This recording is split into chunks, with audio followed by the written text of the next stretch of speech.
LBR LBO Debrief Business Climate Outlook of 2016. On the 5th of November, we had a slightly odd development where we had prior to the budget, the Prime Minister gave a vision for the economic outlook and the economic strategy for the country. It's something that we don't always have prior to the budget, so it was an interesting kind of new step, and I think it was much needed because ever since the new government came into power or the new president came into power in January, there was a lot of uncertainty among private enterprise as to what the direction of economic policy is, what kind of strategies the government would take. And then again, after the general election in August as well, there was still a lot of unanswered questions. So it was good that we had this kind of outlining of the medium to longer term economic strategy of the government. So what I thought I'd do is I just picked on 3 issues that I thought were interesting. It was a 7,000 word speech, so there was a lot of other things that came up as well. But I think on balance, I would say that as a summary, the vision was positive in that it articulated a number of necessary reforms in order to take Sri Lanka into a longer-term sustainable growth path in a few different areas. I will pick on 3 of those. But at the same time, of course, we all know that the devil is in the details and the capability of implementation. So the other thing I want to do is also to talk a little bit about where the subsequent budget presentation on the 20th of November, where that was in line with some of the PM's recommendations and where it was slightly divergent, and to look at how that would have a short-term and or a long-term implication. So just the 3 points that I wanted to pick up on. The first was the PM's vision that Sri Lanka ought to become a more outwardly oriented economy. Actually, he starts his speech by talking about how during Parakramabahu's time, Sri Lanka was a major trading hub in the region, trading heavily with India, with Myanmar, and so on, and how in recent years we've become a lot more internal oriented, with exports as a percentage of GDP, regularly quoted figure coming down significantly over the last 2 decades. So there was a clear articulation of the fact that we need to move back to our kind of external focus, which again makes sense because we are a 20 million population with a $75 billion market, it's not going to be sustainable to grow purely on the back of that. It is necessary that we need to look at the exports of both goods and services in order to be able to create the industries of scale and the services of scale that will enable sustained growth. So it's a positive overall thing. And a number of sub-points were also mentioned, things like looking at a favorable exchange rate to support the outward orientation of the economy. So that one would read as being a more flexible exchange rate. Again, if you look at the implementation of this, it has been yes and no. The rupee was allowed to float a couple of months ago, but even after the floating, there's been a significant amount of selling of US dollars by the central bank in order to maintain a certain degree of value of the rupee. So it has not been implemented fully, but it has. There has been again a positive movement towards that direction. There was mention of looking to have greater engagement in trade agreements. A number of countries are mentioned: India, China, I think ASEAN, and of course TPP as well. Again, here what is going to be crucial is the way that we actually engage and the way that we are able to implement these. We know that we've had in our past experience with trade agreements, there have been positives and negatives. It's important to look at things like mutual agreements on standards, customs procedures, and so on to ensure that you're able to make full advantage of these agreements as well.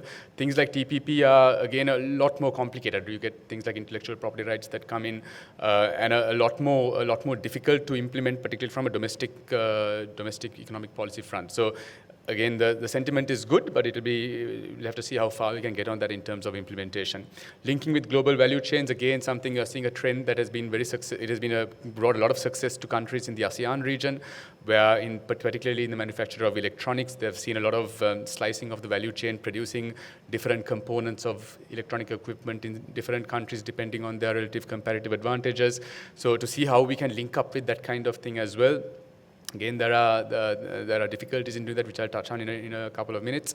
Export-oriented FDI, again, I think that is a crucial thing that we need to look at, particularly if we want to overcome some of the barriers that we would face in terms of access to technology, access to distribution networks and markets and so on in target countries. Export-oriented FDI is something that you can really leapfrog some of the issues that we would otherwise face. So again, that is a very important, I think, a very important direction. And again, it's something that even there has also been, it has been supplemented by certain indications on desires to improve the ease of doing business and so on to facilitate that as well. So again, positive directions overall, and also using Sri Lanka's location to provide services to the region. Again, something that's much needed, and it was also touted in the previous regime as well. But okay, in order to be able to be a successful export-oriented economy, you need to be competitive. I think this is where we are going to face the more tricky political economy challenges, because that also necessarily entails that being open to more competition. So that is both internally and externally. So what happens when you have greater, say, import liberalization is that you're going to create disruptions in your domestic markets. There could be losses of livelihoods and so on, which will necessarily be faced by political opposition. Now, even though we have a national government which has got a significant amount of say, parliamentary cohesion as of now, there is also important to remember that the different parties involved are ideologically very divergent. So there are very opposing views on a number of these issues that we will talk about today. And in things like, for instance, trade liberalization, you're going to find a lot of loggerheads and a lot of difficulty in pushing through some of the tougher reforms that you'll find going forward. Education is another crucial area that is needed to support this kind of outward orientation of the economy, particularly with regard to creating a labor force that has got the skills and the capabilities to provide the goods and services that will be competitive in a global market. As we all know, Sri Lanka is not a cheap destination to manufacture. So therefore, it's important that we're able to produce things of a high level of quality, and to do that, you need to have a very capable workforce. Now, in the budget as well, there are commitments to enhance spending on education, but what is important is not the amount of money that is thrown, but what it is spent on. So things like curricular revision, teacher training, those are the areas that really need to be addressed in order to change the education system overall. And that's, again, not going to happen overnight. These are going to be longer-term developments that will take effect and have an impact on the economy only a few years down the line. And also with regard to the exchange rate as well, that's another politically tricky issue, because you know that the cost of living is one of the things that is always considered as a key in terms of voter balance and so on. As soon as your exchange rate starts depreciating, good for exporters, but it starts hammering you on your consumer prices and so on. So always those are things that are debated quite a bit before implementation. The other interesting, the other important thing that the PM touched on was the issue of state sector reform. Now, we know that Sri Lanka has a very large involvement of the state in the economy. We have about a 1.3 to 1.4 million strong public sector workforce. We have 245 state-owned enterprises and a number of other ways in which the government plays a significant role in the economy. Now, there are two interesting quotes that I picked up from the PM's speech, where he says that since the days of the Second World War, we have lived with a false notion that the government must somehow intervene in the economic process. And we cannot sustain the belief that the government must provide all services and solutions. So that is, I think, quite an interesting and I think an important comment and a strong comment to make. But again, to actually do this is politically quite tough. But there were also some interesting follow-ups in the budget as well. There was reference in the budget to encouragement of public-private partnerships, to allow greater role of the private sector in some of the government's future activities in infrastructure development, housing development, and so on. Also, there was reference to the divestiture of certain non-strategic state enterprises. Not a lot of them, but I think a few of them were mentioned, and already some of the wheels are in motion for that. And in terms of, again, state-owned enterprises, creating a Temasek-style holding company to manage some of these state-owned enterprises.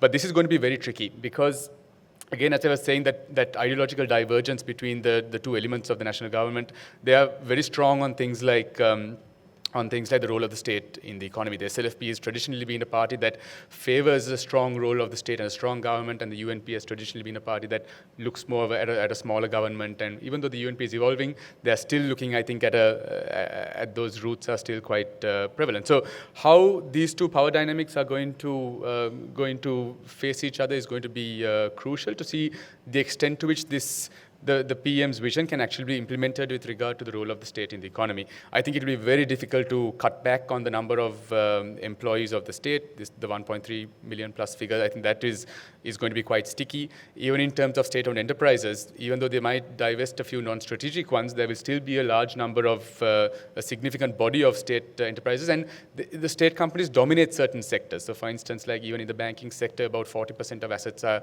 held by the state banks. In energy, for instance, the state is still a very significant player. And the issue that a lot of, say, private enterprises faces is that you're competing for limited resources with the state machinery. I think a lot of companies might face the issue where people leave private sector jobs and join the state sector because of perceived benefits in terms of your job stability, in terms of pension, and so on. So it is actually a trade-off in terms of what the private sector can get and what the government sector can get when you have a large state sector in the economy. But if you look at issues like state-owned enterprises, we don't even need to talk, even before going to the politically contentious issue of ownership about privatization and so on. Even then, you can do a lot to improve efficiency of state enterprises and also state public services by creating a culture of accountability. And so this has to be done by creating transparent, measurable performance criteria and ensuring that the officers in those institutions are actually held accountable to meeting those standards. And that is one thing that can really make a significant difference. Whether the holding company style operation is going to achieve that is a different question, but I think if they can do that, then that is a step towards the right direction in that sense as well. One, I would say, a negative was the fact that the budget continued the past practice of the government being involved in setting prices. And this was done in a number of different areas. It's gone into some interesting things like hoppers and milk tea and stuff. But what happens is it basically creates inefficient and wasteful use of resources, and also it creates poor quality in some cases. But you basically end up tying up resources in areas where we may not necessarily be competitive by ensuring minimum prices and so on. You're basically not allowing the market system to work in the way that the market system ought to. And again, this I think is somewhat at odds with what the PM sentiments were.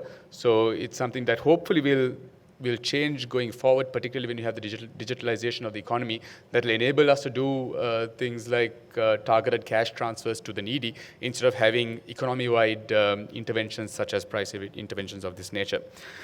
The last thing, the last thing I want to talk about in terms of what the PM said was his emphasis on fiscal reform. He wrote about the necessity of revenue enhancement. It's a subject that we've all been very familiar with in recent years, the fact that Sri Lanka's government revenue has been coming down as a percentage of GDP, and a lot of measures have been suggested of how to improve that, and with a view basically to creating greater fiscal sustainability going forward, which would in turn have a positive impact on the economy by creating better macroeconomic stability. The PM also mentioned that the government would be looking at a more equitable tax structure, where shifting away from the current system where we have 80% indirect regressive taxes and 20% direct taxes to one where we have a 60-40 ratio, which is much more favorable from an equity standpoint. So those are the two important takeaways, I think, on fiscal reform. But if you look at the budget, I think some of those expectations were not met. If you look at, for example, in terms of revenue, there's an estimate that there'll be about a 38.5% growth in revenue in 2016 compared to this year, which I would say is quite optimistic, and it's unlikely that it would manifest unless because most of the revenue measures don't really justify that level of increase in revenue. There's certain increase that can be justified, but to expect 38.5% growth is unlikely. So we will have one of two situations: one where we have a significantly higher budget deficit than we are anticipating, or the government will be forced to cut back on its capital expenditure proposals. And I think the latter situation is the more likely one, where they would manage their budget deficit by cutting back on your capex. But then there again, that capital expenditure is really what is important to invest in the future and to create, particularly in areas like education and health, where you need to be able to create opportunities for future growth. There is also in the budget a lower emphasis on direct taxes and a great emphasis on indirect taxes, which is again at odds with what the PM statement has said. But on the upside that I see is the emphasis in the budget on the digitalization of the economy. And this is again something that I think can, in the longer term, really be the solution towards enhancing Sri Lanka's revenue collection, because I don't think the problem is in the rates per se, but it's in the collection. So with digitalization, if we are able to improve the revenue collection, the administration side of things, and then enhance your prevent your leakages of taxes, I think that really is the way forward. My concern, which I'm sure Amal will talk about in greater detail, is the fact that these are long-term solutions. But in the short term, we have got significant fiscal risks that could be developing, particularly if we don't hit the revenue targets that we are envisaging, which could result in a significantly a higher budget deficit that is anticipated. And that creates important short-term risks, which I think what really needs to be looked at quite urgently right now to ensure that 2016 is a relatively smooth year. Okay, let me end there. Thanks. LBR LBO Debrief, Business Climate Outlook of 2016.